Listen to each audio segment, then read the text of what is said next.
Los emuladores no solo sirven para jugar.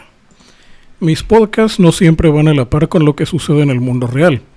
De hecho, casi todo es prefabricado y utilizado días o semanas después para abaratar costos. Pero en este caso haré una excepción. Pues hace no mucho de escribir esto, Nintendo cerró un par de sitios de internet que distribuían emuladores y copias no autorizadas de sus juegos. Hablar de las cosas que Nintendo hace para defender sus productos necesitaría varios podcasts. De momento, bastará con que sepan que manda cerrar tiendas que distribuyen juegos a todo el mundo, deja inservibles consolas compradas de manera legítima solo porque alguien corrió un juego no autorizado en ellas, y no me consta, pero se dice que está amenazado con levantar cargos penales contra artistas que hacen regla 34 de sus personajes.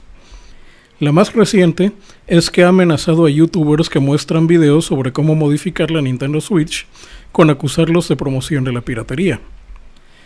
De vez en cuando es bueno recordar que jugar juegos sin pagar no es algo que agrade mucho a los creadores. Bueno, a algunos creadores podría ser que sí, pero nunca a quienes tienen los derechos de explotación de los juegos. Y los que tienen estos derechos nos cobrarían hasta por no jugarlos, como verán en la segunda parte del podcast. Y aunque tampoco negaré que me gusta jugar, tampoco fomentaré que jueguen juegos por los que deberían de pagar. Pero espero conseguir monetización para recuperar el costo del micrófono. En cambio, como programador de videojuegos, hay algunas cosas que ayudan y otras que perjudican al desarrollo de los videojuegos. Comencemos con las que perjudican para quedar bien con los futuros patrocinadores.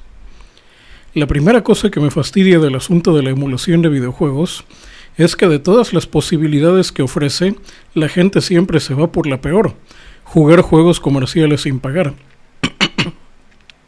Sobre todo por parte de padres irresponsables que descargan miles de juegos no autorizados a un smartphone o tablet y se las dan a sus niños para que apenas caminen, para que se estén quietos. Así que si usted es uno de esos padres, sepan que tienen mi infinito desprecio. Y si usted me está escuchando porque le soltó a su hijo una tablet con YouTube y este reprodujo mi video, le tengo un mensaje: ya deje de chatear en el WhatsApp y juegue con su hijo, que luego por descuidarlo no se va a desarrollar bien y en unos años va a tener que drogarlo para que rinda en la escuela. El segundo aspecto que me desagrada de la emulación es cuando los emuladores son ejecutados en una consola de videojuegos. Como programador, puedo aceptar a regañadientes que los gamers emulen juegos de consola en una PC sin pagar. Y como gamer lo apruebo, pero con disimulo. Pero la cosa cambia cuando ese emulador no corre en una PC, sino en una consola de videojuegos actual. ¿Y por qué desapruebo que se haga esto? Pues porque afecta de manera muy negativa a quienes desarrollan juegos para consolas. Pues algo que muchos gamers de consola olvidan es que las consolas se venden muy por debajo de su precio de fábrica, excepto en Latinoamérica, claro. Y quien las fabrica vende cada una con pérdida.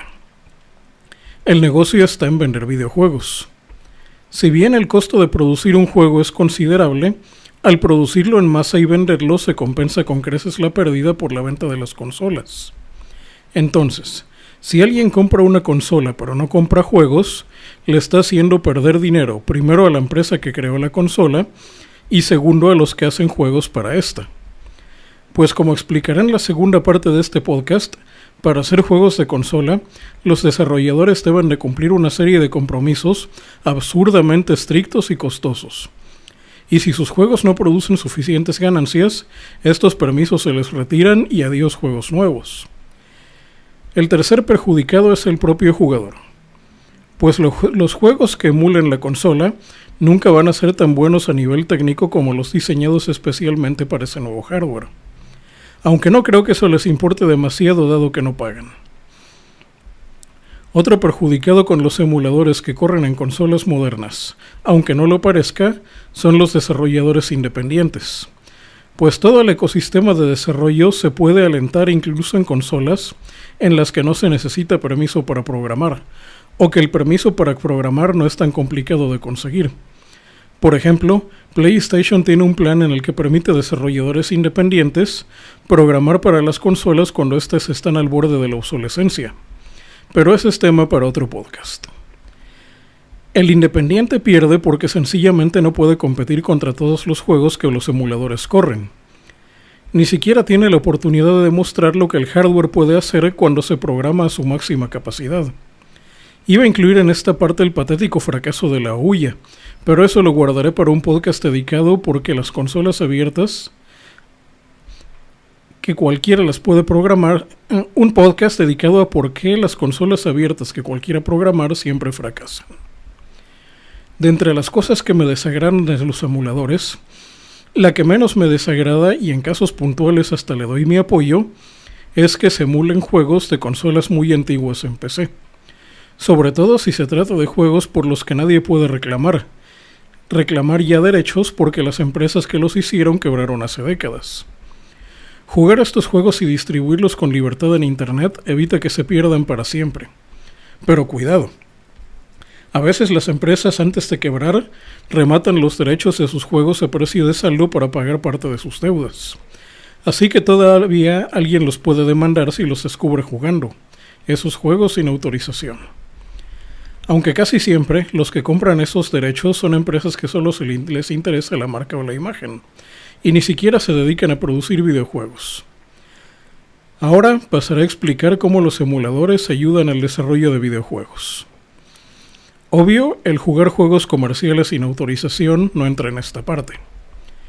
Aunque no los culpo si recién se enteran de que un emulador sirve para otra cosa distinta a jugar juegos sin permiso. El primer uso de un emulador en el desarrollo de juegos es emular consolas o sistemas y probar cómo funciona el código en ellos. Pues como las consolas no están preparadas para correr sistemas de desarrollo completos como lo hacen las PC, necesitamos algo llamado compilación cruzada. En la compilación cruzada conectamos una consola a una PC, a veces con ayuda de una interfaz especial de hardware. Programamos código en la PC y lo mandamos a la consola para que corra. Pero a veces, cuando queremos probar un código que potencialmente podría freír la consola, o sencillamente no hay suficientes consolas para hacer las pruebas, echamos mano del emulador para probar nuestro código.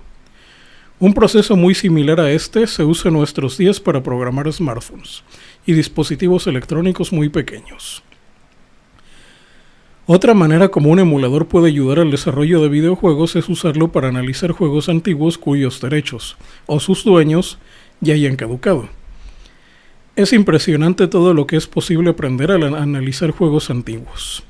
Aunque si quieren aprender hurgando en el código de juegos modernos, lo mejor es buscar videojuegos open source, aunque la mayoría de estos no necesitarán emulador. Por cierto, muchos emuladores hacen mucho más que correr juegos. Los más avanzados funcionan también como debuggers.